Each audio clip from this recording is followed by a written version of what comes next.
من يهده الله فلا مضل له ومن يضلل فلا هادي له ونشهد أن لا إله إلا الله وحده لا شريك له ونشهد أن سيدنا ومولانا محمدا عبده ورسوله صلى الله تعالى عليه وعلى آله وأصحابه وبارك وسلم.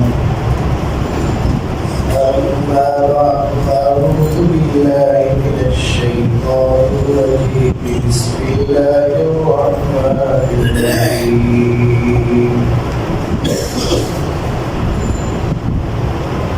وقالوا لن تمسنا النار إلا أياما معدودة قل اتخذتم عند الله عهدا فلن يخلف الله عهده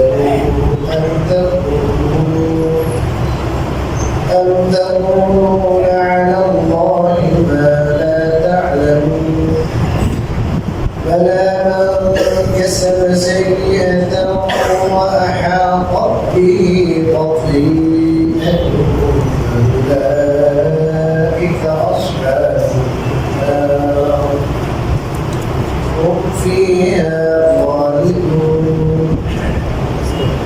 والذين آمنوا وعملوا الصالحات أولئك أصحاب الجنة هم فيها خالدون. صدق الله العظيم. সম্মানিত প্রাণপ্রেমী ভাই বোনেরা, মহান আল্লাহ তাআলার শুকরিয়া আদায় করি যিনি আমাদেরকে সালাতুল ইশা পড়ে নিয়মিত সাপ্তাহিক তাফসীর কোরআনের আলহামদুলিল্লাহ। আজকে আমি আপনাদের সামনে সূরাতুল বাকারা ৮০, ৮১ এবং ৮২তম আয়াত ও ৩টি আয়াত পাঠ করেছি। এই ৩টি আয়াতের মধ্যে আল্লাহ রাব্বুল আলামিন আগের থেকে যে চলে এসেছে বনী ইসরায়েলের বিভিন্ন প্রকৃতি, তাদের বিভিন্ন মিথ্যা ঘটনা, আল্লাহর নামে বিভিন্ন ধরনের অপবাদ, আল্লাহর দিকে সম্পর্ক করে বিভিন্ন ধরনের কথাবার্তা যা আল্লাহ বলেন ইত্যাদি ইত্যাদি তাদের অপকর্মের বিবরণ দিয়েছে। এই আয়াতেও আল্লাহ রাব্বুল আলামিন বলেন ওয়াকাল, এই বনী ইসরাইল, এই ইহুদিরা তারা বলে লান তামাসসানান নার, আমাদেরকে কখনোই আগুন স্পর্শ করবে না, ইল্লা আইয়ামান মা'দুদা, তবে গুনার কয়েকদিন, হাতে গোনা কিছুদিন পরে, কিছুদিন ছাড়া আমাদেরকে জাহান্নামের আগুন কখনোই স্পর্শ করবে। এই কথা ইহুদিরা বলেছে। আল্লাহ রাব্বুল আলামিন তাদের এই কথা প্রত্যুত্তরে রাসূল কারীম সাল্লাল্লাহু আলাইহি ওয়াসাল্লামকে বলেন, কুল হে নবী আপনি বলে দিন, আতাআসতুম ইনদাল্লাহি আহাদান, তোমরা কি আল্লাহর কাছ থেকে কোনো প্রতিশ্রুতি গ্রহণ করেছো? ফালান ইউখলিফাল্লাহু ওয়া'দাহু, ফলে তিনি তার সেই প্রতিশ্রুতি ভঙ্গ করবেন না, তার খেলাফ করবেন না। নাকি তোমরা বলো আল্লাহি, আল্লাহর উপর মা লা তা'লামুন, এমন কথা যা তোমরা জানো। এই দুই আয়াতে আল্লাহ রাব্বুল আলামিন বলতে চাচ্ছেন যে তারা এমন একটি কথা বলেছে, এই কথাটা যুক্তি করা এবং এই কথাটা আল্লাহ বলেছে। তারা বলেছে তাদের কি হাতে গোনা কয়েকদিন ছাড়া কখনোই জাহান্নামের আগুন স্পর্শ করবে না। তাফসীরে বাগাবীর মধ্যে মাআলিমুত তানজিল তাফসীরের নাম ইমাম বাগাবী রাহিমাহুল্লাহ লিখেছেন, এখানে যে আইয়াম মা'দুদা, হাতে গোনা কয়েকদিন বলেছে তারা, এটা তার উদ্দেশ্য হলো হযরত মুসা আলাইহিস সালাম বনি ইসরাইলের একটি প্রতিনিধি দল নিয়ে তাওরাত আনতে গিয়েছিলেন পাহাড়ে 40 দিনের জন্য। প্রথমে ছিল 30, পরে আরো 10, এর হয়েছে 25। এই 40 দিন মুসা আলাইহিস সালামের অনুপস্থিতিতে কিছু ঘটনা ঘটেছে। এর মধ্যে অন্যতম একটা দুর্ঘটনা ঘটে, এটা কোরআনের সামনে আসবে। পিছন পিছু সামিরি নামক এক ইহুদি ছিল। এই সামিরি এদের জন্য একটা প্রবৎস বাসুর, এই বাসুরকে, এটা মুর্দা বাসুর, এটার মধ্যে ওই মাটি, এক মুষ্টি মাটি দিল।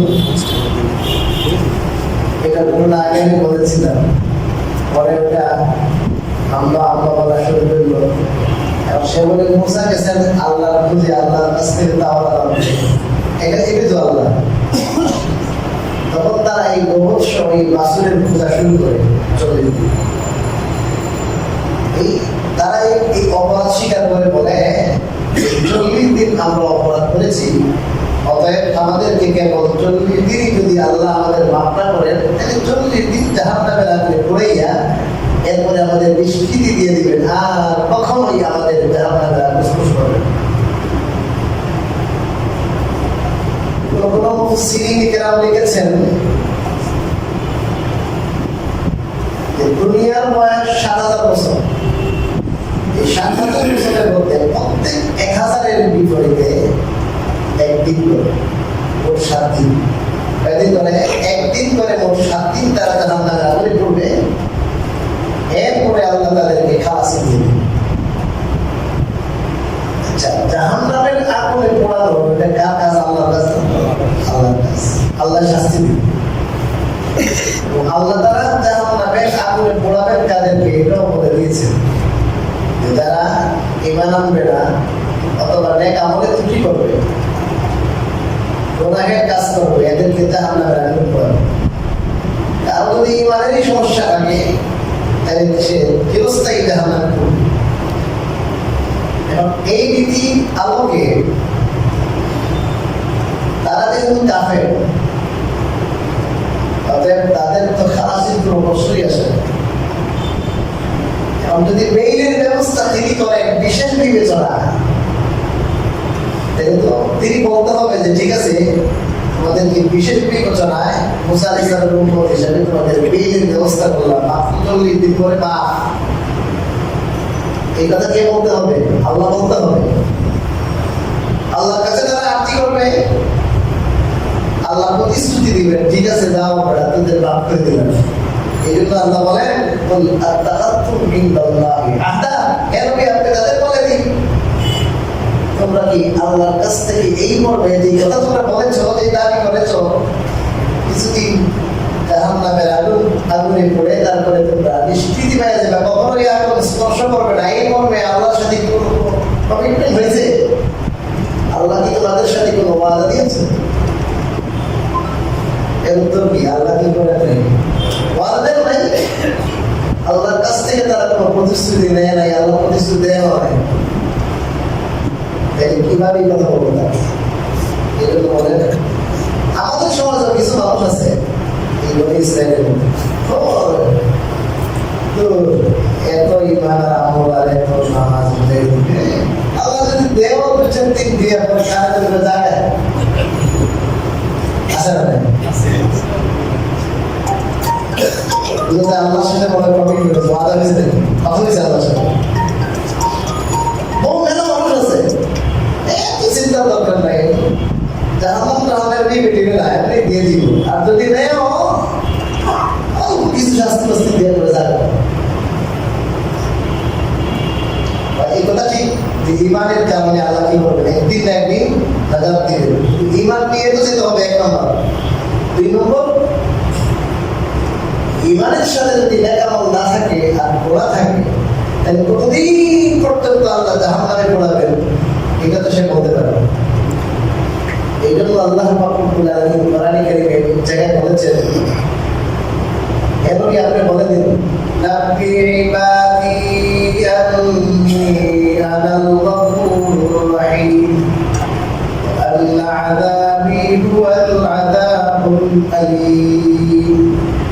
নবী আপনি সংবাদ দিন, এই কথা সংবাদ দিন আমার বান্দাদেরকে যে আমি হলাম গফুরুর রহিম। এলা মানুষে বলে আল্লাহ গফুর রহিম, গুনাহ কাজ করে, নামাজ পড়ে না, 3 নম্বরই করে, আর বলে কি আল্লাহ গফুর রহিম, বলে কি না? মানে আল্লাহ কি করবেন? ক্ষমা করবেন। আল্লাহ আমাদের প্রতি অত্যন্ত দয়া পরবশ, দয়ালু। আল্লাহ কি করবেন না, আমাদেরকে শাস্তি দিবেন না, কি করে দিবেন? ক্ষমা করে দিবেন। কথা ঠিক। কিন্তু একই আয়াতে, দ্বিতীয় আয়াতে নয়, এক আয়াত, এই যে কথা আমরা বলি আল্লাহ গফুর রহিম, এটা আয়াতের অর্ধেক। এটা আয়াতে কি? নাব্বি ইবাদি আন্নী আনাল গফুরুর রহিম আন্না আযাবি হুয়াল আযাবুল আলীম। আয়াত যদি থাকে ওইটার উপরে দেখবেন লা একটা আছে। যেগুলো আয়াতের উপরে না থাকে এর অর্থ কোনো কথা এখন কি হয় নাই, বলুন না, কথা শেষ হয় নাই, আছে কথা এখন। আপনি আমার বান্দাদের বলে দিন আমি গফুরুর রহিম, সেই সাথে এই কথাও বলেন ওয়া আন্না আযাবি হুয়াল আযাবুল আলীম, আমার শাস্তিটা কঠিন শাস্তি। আমি যেমন গফুরুর রহিম, তেমন শাস্তি যদি দেই, শাস্তি মর্মন্তুদ, খুবই কঠিন শাস্তি।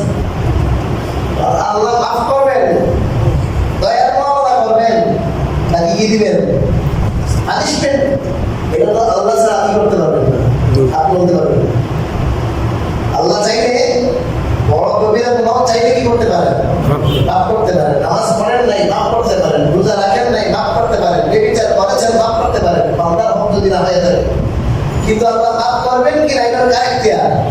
আল্লাহর ইখতিয়ার। আল্লাহ বলেন আমি গফুরুর রহিম, এটাও ঠিক, তবে সেই সাথে আমার আযাবও কিন্তু খুব কঠিন আযাব।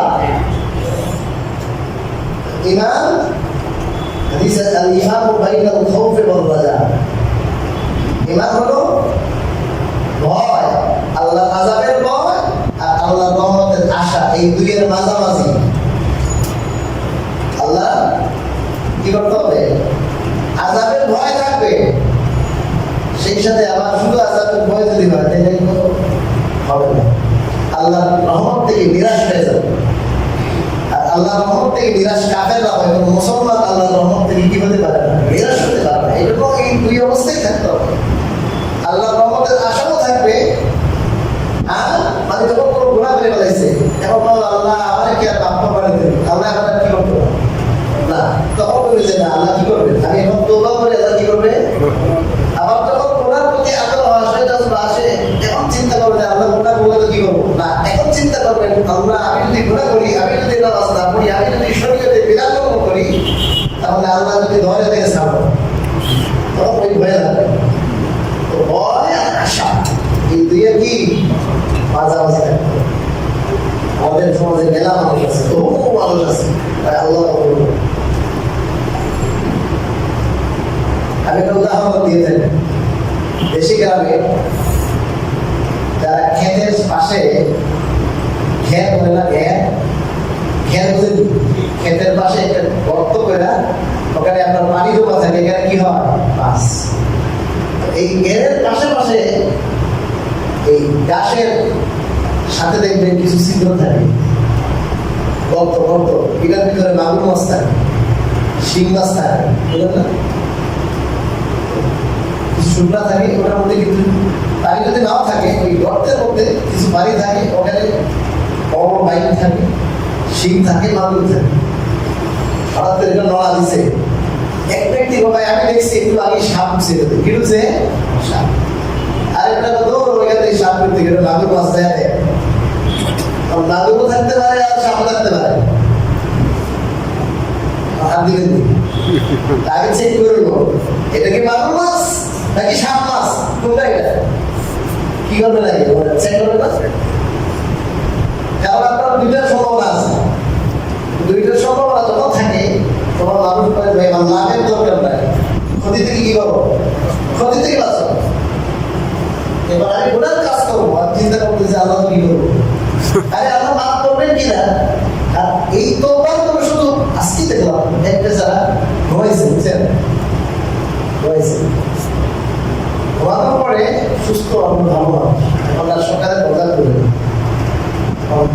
পুলিশ আছে, পুলিশ আইনে ডিল দিয়ে করছে শিক্ষারী বলে ভিতরে যায় দেখে মশারির ভিতরে সুস্থ আমরা ভালো মানুষ, কোনো সমস্যা নেই, মশারির ভিতরে একবারে মনে হয় ঘুমাইতেছে কি লাশ মরা মরা। আমাদের ডেলি ঘুমাই আর আমরা ঘুমের থেকে জাগ্রত হবো কি না এটা কোনো কি নেই, এক শ্বাসের পরে আরেক শ্বাসের গ্রাম নেই। গুণা যে এত গুণা জমা আছে, এই গুণার যে মাপি চাইবো আল্লাহর কাছ থেকে ক্ষমা নিব, এই চান্স কি আল্লাহ দেবে? এটা তো কথা, কারণ মৃত্যু যে কোনো সময় আসবে। আমার আপন চাচা বাজার থেকে আসতেছে, বাগিরির টাইম হয়ে গেছে, আমাদের মসজিদে আসে জামাত পাবে না, একটু দূরে যায় রাস্তার মাঝখানে একটা রাস্তা আছে, ওই রাস্তা হেঁটে যায় ওখানে নামাজ মাদ্রাসার মসজিদে নামাজ পড়ছে, আর 2-3 মিনিট অতিরিক্ত হাঁটা লাগে। তারপরে আস্তে আস্তে আমাদের মসজিদের কাছেই আসছে, হঠাৎ করে আমাকে ধরো আমাকে ধরো বলছে 1 মিনিটের ভিতরে ওইটাই পড়ে গেছে, আর ওটাই কি শেষ। এই নামাজ পড়ে আসছে, বাসায় আসছে, 5 মিনিট লাগবে, এর আগে কি আমি কখন শেষ হবো, কি অবস্থা শেষ হবো, আমি কিন্তু শুধু ভাবো কিনা, এটা তো কি নাই আমার। এই যে ইহুদিদের এই কথা কিন্তু আল্লাহ কোরআনে এইগুলো বলেছেন যাতে আমরা শিক্ষা রাখি। قل لن تقلتم عند الله عهدا فلن يخلف الله عهدا أن تقولون على الله ما لا تعلمون। দুইটা অপশন আছে, এই যে কথা বলেছো তোমরা, এটা অপশন দুইটা। একটা হলো তোমরা হয়তো বা কথা তোমরা ঠিকই কইছো, আল্লাহর সাথে তোমাদের কি হয়েছে কথা হয়েছে, আল্লাহ থেকে ওয়াদা নিছো। আর আরেকটা হলো যদি আল্লাহ থেকে ওয়াদা নিয়ে না থাকো, প্রতিশ্রুতি গ্রহণ করে না থাকো, তাহলে আরেকটা হলো তোমরা আল্লাহর উপরে এমন কথা বলেছো যেটা তোমরা কি করো না, জানো না। কথাটা কিন্তু ভুল, কারণ আল্লাহর উপর কি দেননি, ওয়াদা দেননি, এই দ্বিতীয়টাই। অর্থাৎ তোমরা আল্লাহর উপরে এমন কথা বললা যে কথা আল্লাহ কি করেন তোমরা জানো না, যে তোমাদেরকে 40 দিন বাদর কি করবে, আগুনে পোড়াবে, এগুলো তোমরা জানো না। না জানি একটা খামকা কি করতেছো, একটা কথা বলে দিলে আল্লাহর নাম চালাই দিলা, জাহান্নামে কি ঠিকাদার তো তোমাদের কাউকে দেয়া হবে না। ঠিক আছে, আমাদের অমুক নেতা এরা জাহান্নামের ঠিকাদার, ওদের সাথে আমাদের কথা হয়েছে, বড় ভাই আছে না, দলের ভাই, কত কিছু পরিচয় থাকে না, কোনো ব্যাপার নাই। ওরকম তো না, এটার দায়িত্বশীল আল্লাহ। আল্লাহ যাকে বলবেন বাস দাদা খালাস। ফেরেশতা রাখছেন কতগুলো, এই ফেরেশতা আল্লাহর হুকুমের তাবে, আল্লাহর হুকুমের তাবেদারি করবে। এখানে কিন্তু অন্য কোনো মানুষের কিছু হবে না, কথা। فَلَا مَنْ كَسَبَ سَيِّئَةً وَأَحَاطَتْ بِهِ خَطِيئَتُهُ فَأُولَئِكَ أَصْحَابُ النَّارِ هُمْ فِيهَا خَالِدُونَ। এবার আল্লাহ কানুন বয়ান করছেন, কানুন। জাহান্নামে যাবে কারা, জান্নাতে যাবে কারা, প্রথম আয়াতে আল্লাহ জাহান্নামে যারা যাবে এদের কানুন বয়ান করছেন। বাবা কেন, অর্থাৎ তারা জাহান্নামে যাবে না কেন, অবশ্যই যাবে। বাবা মানে কেন, অর্থাৎ তারা জাহান্নামে যাবে না কেন, অবশ্যই কি করবে,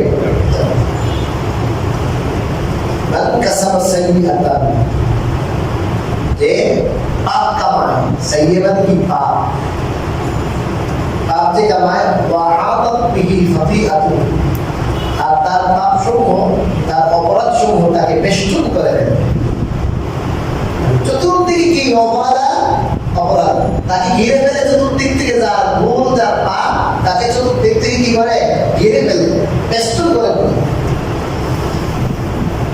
فَأُولَٰئِكَ أَصْحَابُ النَّارِ, তারাই হলো জাহান্নামের বাসিন্দা। তারা কি জাহান্নামের অধিবাসী। হুম ফিহা খালিদুন, সেখানে তারা চিরস্থায়ী থাকে। মুফাসসিরিনে কেরাম লিখেছেন এখানে যে আল্লাহ রাব্বুল আলামিন বললেন যা পাপ যাকে বেষ্টন করেছে, এর অর্থ হলো যে পাপের প্রাবল্য এত বেশি, কোন দিক থেকে তার পাপের কোনো কমতি নেই, পাপের কোনো কি নাই, কমতি, সবদিকে শুধু পাপই এর পাপ। এই পাপটা কোনটা? এটা হলো শিরক। দেখি এই লোকের মাঝে কি আছে বলেন? শিরক নামক অপরাধ আছে, আর এটা তাকে চতুর্দিক থেকে বেষ্টন করে রেখেছে। সে যাবে কোথায়? জাহান্নামে। এরা জাহান্নামে, আর এরা চিরস্থায়ী কোথায় রাখবে? আল্লাহ বলে দিলেন না যে আমার থেকে কোনো ওয়াদা তারা নেয় নাই, ক্লিয়ারলি শুনে নাও। আমার কানুন, আমার নিয়ম, যারা পাপ কাজ করবে আর পাপ তাদেরকে চতুর্দিক থেকে বেষ্টন করবে, অর্থাৎ শিরিক করবে, কুফর করবে, এরা চিরস্থায়ী জাহান্নামে যাবে। এদের কোনো কি নাই? তাফসীরে সাদি একটা আছে, মানে আগের কথা, তাফসীরে সাদি আরবি তাফসীর, আমাদের সাইড হিসেবে না, আরেক তাফসীর। ওই তাফসীরে লেখা আছে প্রত্যেক মুফাসসিরিনের ধারণা, এই বনু ইসরাঈলের ধারণা ছিল আমরা যেহেতু মুসা নবীর উম্মত, অতএব আমরা ঈমানদার। আমরা কি না? ঈমানদার। অতএব আমরা ঈমানের পরে যদি কোনো বদামল করেও থাকি, খারাপ কাজ করেও থাকি, তাহলে তো আমরা চিরস্থায়ী জাহান্নামে যাওয়ার কোনো কি না কথা। আল্লাহ তাআলা এখানে কি বললেন? তাদের এই চিন্তাটা নাকচ করে দেন। তোরা কি তোদের খাদিয়া, তোদের ভুল এত বেশি যে তোরা চতুর্দিক থেকে বেষ্টন করেছে, অর্থাৎ তোদের যে ইমানের দাবিটাই ঠিক না। কারণ মুহাম্মদুর রাসূলুল্লাহ সাল্লাল্লাহু আলাইহি ওয়াসাল্লাম এবং তার আগে ঈসা আলাইহিস সালাম, তাদের আগমনের পরে মুসা নবীর নবুয়তের ডেট শেষ, ডেট কি এক্সপায়ার হয়ে গেছে। এক্সপায়ার হওয়ার পরে তোমরা যদি আগের নবীর কি মানো, শরীয়ত মানো, তাহলে আল্লাহর কাছে গ্রহণযোগ্য হবে। তোমরা এক্সপায়ার হয়ে গেছে, যে নবুয়তের ডেট পার হয়ে গেছে, ওভার হয়ে গেছে, ওইটা মানে তোমরা বলছো যে তোমরা কি তোমাদের ঈমান ঠিক আছে। ঈসা আলাইহিস সালাম এসেছেন, ঈসা আলাইহিস সালামকে মানতে হবে, এটা হলো ঈমানের দাবি। ওনাকে যদি কেউ না মানে, সমস্ত আমল করে, সেটা ঈমান শেখাবে। ঈসা আলাইহিস সালামের পরে আমাদের নবী, বিশ্ব নবী, আখির নবী মুহাম্মদ আরবি সাল্লাল্লাহু আলাইহি ওয়াসাল্লাম তাশরীফ এনেছিলেন। তাকে যদি ইহুদিরা বা ঈসাইরা তাকে যদি না মানে, আর সমস্ত সত্য করে, এক আল্লাহ মানে, কিন্তু মুহাম্মদ সাল্লাল্লাহু আলাইহি ওয়াসাল্লামকে কি বলে না? নবী বলে বিশ্বাস করে না, শেষ নবী বলে বিশ্বাস করে না, তাহলে সে একত্ববাদী হওয়ার বড় কেন? একত্ববাদী হওয়ার বড় কি? আজকে দেখবেন বিভিন্নভাবে অনলাইনে অফলাইনে গ্রামে গঞ্জে চষে বেড়াচ্ছে খ্রিস্টান মিশনারিরা। এদের দাবি আমরা মুসলমান, আর তারা চেষ্টা করে ঈসা আলাইহিস সালাম তো আসলে মানতে হবে। এখন থেকে কি করো? ঈসা যখন আসবেন না, আসলে মানতে হবে, এখনই মানে দাও, এটা কথা বলে। অথচ তারা বলে উনি সুনিবৃত্ত হয়েছে, সমস্ত পাপের কি মাসুল দিতে যাইয়া উনি কি হয়েছে? সুনিবৃত্ত হয়েছে। যারা সেভাবে বুঝাইতে পারে এই কথাগুলো, অথচ পরিষ্কার ভাষায় এদের বাইবেলে আরো লেখা আছে। ঈসা আলাইহিস সালাম বলেছেন, আমি বনি ইসরাঈলের হারানো মেষের জন্য প্রেরিত হয়েছি। তাদের জন্য বনি ইসরাঈলের হারানো মেষ বুঝেননি? বেড়া হারানো মেষ মানে তার দিক কি দিছে, ভুলে গেছে, দিক ভ্রান্ত। মুসা আলাইহিস সালাম এসেছিলেন, এদেরকে একটু লাইন কাট চাইছেন, মুসা চলে গেছেন, এদিক ওদিক হয়ে গেছে। আবার ঈসাকে পাঠিয়েছেন আল্লাহ, ওদেরকে ঠিক করো, লাইনে আনো। এত বিকৃতি, এত জালিয়াতি, এত পরিবর্তনের বড় আরো বাইবেলে লেখা আছে। আমি নিজে পড়েছি বাইবেলে আজও আছে, এই বিকৃত বাইবেলে আছে যে আমি বনি ইসরাঈলের হারানো মেষের কাছে প্রেরিত হয়েছে। ওদের বলবেন বাংলাদেশ তোদের কর্মকেন্দ্র নয়, বাংলাদেশ কর্মকেন্দ্র ইসরায়েল আসেনি, কথা বলেন না কেন? ইয়াকুব আলাইহিস সালামের সন্তান, ইয়াকুব আলাইহিস সালামের সন্তান যারা এরা ইসরায়েল, ওই ইসরায়েলে আছে অবৈধ রাষ্ট্র। জোরপূর্বক ফিলিস্তিনের জমি দখল করে যারা অবৈধ, এই অবৈধ যারা হচ্ছে রাষ্ট্র, ওই রাষ্ট্রে যান, ওখানে যাও। আর দেশের জন্য শুধু বলি ইসরায়েলের নবী, উনি বিশ্ব নবী না। আবার তাও যখন ঈসা আলাইহিস সালাম আসছেন, রাসূল করিম সাল্লাল্লাহু আলাইহি ওয়াসাল্লাম শেষ নবী আসছেন, শেষ এক্সপায়ার। ঈসা আলাইহিস সালাম যখন আবার আসবেন, তখন আমাদের নবীর শরীয়ত কি করবেন? মানবেন। তখন তিনি উম্মত হবেন, কি থাকবেন না, নবী থাকবেন। আজকে জুমা শুরু করেছি। এই এদের যে দাবি, এরা ভাবে যে আমাদের ইমান তো ঠিক আছে। আল্লাহ বলেন না, তোদের ইমান ঠিক নাই, যেহেতু তোরা মুহাম্মদ আরবি সাল্লাল্লাহু আলাইহি ওয়াসাল্লামের রিসালাতে বিশ্বাসী না, এজন্য তোদের কি নাই? ইমান নেই। এবার আল্লাহ বলেন যে জান্নাতে যেতে হলে কি করতে হবে? জাহান্নামে যারা যাবে এই কায়দা বয়ান করলেন, এই নীতি বললেন। যারা জাহান্নামে যাবে এদের নীতি, এবার জান্নাতে যারা যাবে এদের নীতি কি?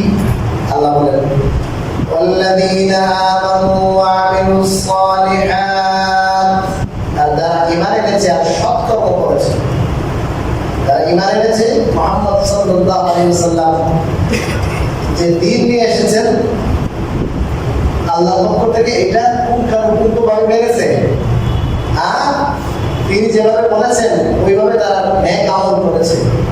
সুন্নত অনুযায়ী আমল, বেদাত মুক্ত আমল, সহি নিয়তে আমল, এটার নাম কি? নেক আমল। বেদাত কি বর্জিত, সুন্নতের মুআফিক, রাসূল করিম সাল্লাল্লাহু আলাইহি ওয়াসাল্লামের সুন্নতের মুআফিক সহি নিয়তে আমল করাকে কি বলে? নেক আমল। উলাইকা আসহাবুল জান্নাহ, তারাই হলো জান্নাতের অধিবাসী। হুম ফিহা খালিদুন, তারা সেখানে চিরস্থায়ী থাকবে। জান্নাতে কারা চিরস্থায়ী থাকবে এটাও বলে দিলেন এর আগে, জাহান্নামে কারা চিরস্থায়ী থাকবে এটাও বলে দিলেন। যারা কুফরি করবে, পাপ কাজ করবে, পাপ তাদেরকে পরিবেষ্টন করে রাখবে, এরা চিরস্থায়ী জাহান্নামী। আর যারা ঈমান আনবে, নেক আমল করবে, সুন্নাত মোতাবেক আমল করবে, তারা চিরস্থায়ী কি? জান্নাত। আল্লাহ রাব্বুল আলামিন আমাদেরকে মদ কাজ থেকে